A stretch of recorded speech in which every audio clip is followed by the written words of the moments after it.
Assalamu alaikum everyone. This is Muhammad Kashif. You are watching MKR TV. اور تغرل اور خلافت عثمانیہ کی بنیاد کو سمجھنے کے لیے ہمیں 12ویں صدی کے سینٹرل ایشیا کو جاننا ہوگا۔ سینٹرل ایشیا میں اس وقت سلجوق حکمران تھے۔ ان کی سلطنت آج کے ترکی پر مشتمل تھی۔ کونیا دارالحکومت تھا اور یہ پورا علاقہ ارض روم کہلاتا تھا۔ سلجوقی ریاست کے ایک طرف منگول تھے جو مارتے داڑتے اور کھوپڑیوں کے مینار بناتے ہوئے آگے بڑھ رہے تھے، یہ سلجوقوں کو روند کر مشرقی یورپ اور مشرق وسطیٰ تک پہنچنا چاہتے تھے۔ دوسری طرف عیسائیوں کی بازدینی ریاست تھی۔ یہ ریاست آج کے ترکی کے شہر اناطولیہ کے ساتھ ساتھ چلتی ہوئی بلیک سی اور استنبول سے ہوتی ہوئی پورے مشرقی یورپ پر مشتمل تھی۔ یہ بھی سلجوق ریاست پر قبضہ کر کے اپنی سرحدیں چین تک وسیع کرنا چاہتے تھے۔ سلجوقی ریاست کا تیسرا حصہ ایوبی ریاست سے جڑا ہوا تھا۔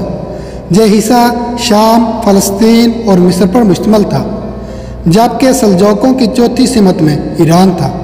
سلجوق دور شورشوں کا زمانہ تھا، ہر طرف جنگ چل رہی تھی اور قتل و غارت گری کا بازار گرم تھا۔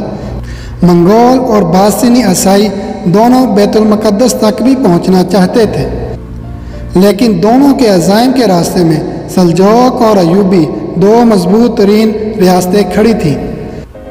یہ دونوں غیر مسلم ریاستیں ان دونوں مسلم ریاستوں کو راستے سے ہٹانا چاہتے تھے۔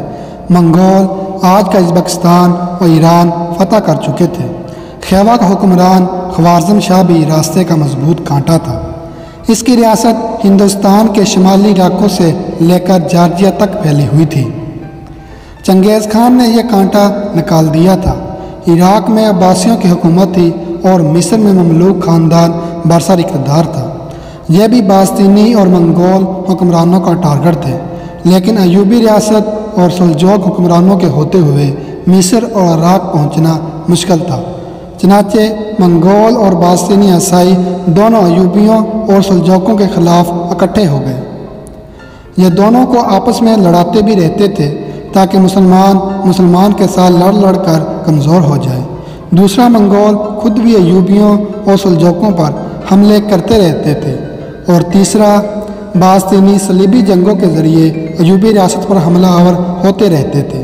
لہٰذا دونوں ریاستیں باہمی اور برونی حملہ آوروں کی وجہ سے کمزور ہو رہی تھیں۔ باستینی اور منگولوں نے ایوبی اور سلجوق دونوں ریاستوں کے محلات میں اپنے جاسوس بھی چھوڑ رکھے تھے۔ یہ لوگ بھی بادشاہوں کو محلاتی سازشوں میں الجھا کر کمزور کرتے چلے جا رہے تھے۔ چنانچہ وہ ایک مشکل دور تھا۔ سلجوق بادشاہ علال الدین کے ایک بعد سلجوق ریاست کا سلطان تھا۔ یہ منگولوں، ایوبیوں اور محل میں موجود غداروں سے بھی یک وقت لڑ رہا تھا۔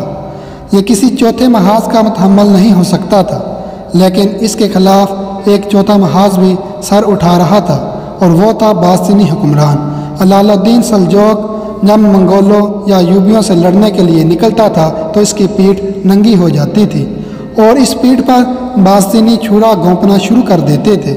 وہ یکسوئی قائم رکھنے کے لیے اپنی پیٹھ باستینی عیسائیوں سے بچانا چاہتا تھا۔ لہٰذا علال الدین نے سلجوق اور باستینی ریاست کے ساتھ ساتھ اگوز قبائل آباد کرنا شروع کر دیے۔ مزید اچھی ویڈیو کے لیے ہمارے چینل کو سبسکرائب کریں اور ساتھ میں دیا گیا بیل آئیکن بھی دبا دیں تاکہ ہر نئی آنے والی ویڈیو آپ تک پہنچ سکے۔